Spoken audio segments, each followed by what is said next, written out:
Hi ಎಲ್ಲರಿಗೂ. ನಿಮಗೆ thumbnail ನೋಡುವಾಗಲೇ ಗೊತ್ತಾಗಿರ್ಬೋದು, ಇದು ನಿಧಿಶ್ರೀಯ ಅರಶಿನ ಶಾಸ್ತ್ರ ಅಂತ. ಬನ್ನಿ ಈ ವಿಡಿಯೋವನ್ನು ನೋಡಿಕೊಂಡು ಬರುವ. ಮದುವೆಗೂ ಮುನ್ನ ವಧುವರರಿಗೆ ಅವರವರ ಮನೆಯಲ್ಲಿ ಅರಶಿನ ಶಾಸ್ತ್ರವನ್ನು ಮಾಡುತ್ತಾರೆ. ಅರಶಿನ ಶಾಸ್ತ್ರವನ್ನು ಹಳದಿ ಶಾಸ್ತ್ರವೆಂದೂ ಕರೆಯುತ್ತಾರೆ. ಕೆಲವು ಕಡೆಗಳಲ್ಲಿ ಅರಶಿನ ಶಾಸ್ತ್ರವನ್ನು ಮದುವೆಯ ಒಂದು ದಿನ ಮೊದಲು ಮಾಡುತ್ತಾರೆ. ಇನ್ನು ಕೆಲವು ಕಡೆಗಳಲ್ಲಿ ಮದುವೆಯ ದಿನವೇ ಮುಂಜಾನೆ ಅರಶಿನವನ್ನು ಹಚ್ಚುತ್ತಾರೆ. ಹಿಂದಿನ ಕಾಲದಿಂದಲೂ ಅರಶಿನ ಶಾಸ್ತ್ರವನ್ನು ಮಾಡುವ ಸಂಪ್ರದಾಯ ನಡೆದುಕೊಂಡು ಬಂದಿದೆ. ಸೌಂದರ್ಯವರ್ಧಕಗಳು ಇಲ್ಲದಿದ್ದಾಗ ಅರಶಿನ ಮತ್ತು ಗಿಡಮೂಲಿಕೆಗಳ ಸಂಯೋಜನೆಯಿಂದ ಮುಖವು ಕಾಂತಿಯುತವಾಗಿತ್ತು.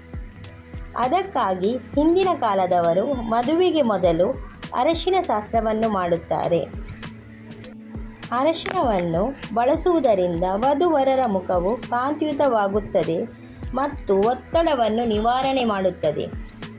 ವಧುವರರಿಗೆ ಯಾವ ಕೆಟ್ಟ ದೃಷ್ಟಿಯೂ ಬೀಳದಂತೆ ತಡೆಯಲು ಈ ಅರಶಿನ ಶಾಸ್ತ್ರವನ್ನು ಮದುವೆಗೆ ಮುನ್ನ ಆಚರಣೆ ಮಾಡುತ್ತಾರೆ.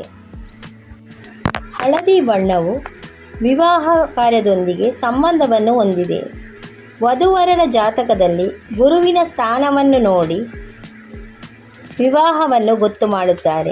ಗುರುವಿಗೆ ಪ್ರಿಯವಾದ ಹಳದಿ ಬಣ್ಣದ ಅರಶಿನವನ್ನು ಮದುವೆಗೆ ಮುನ್ನ ವಧುವರರಿಗೆ ಹಚ್ಚುತ್ತಾರೆ.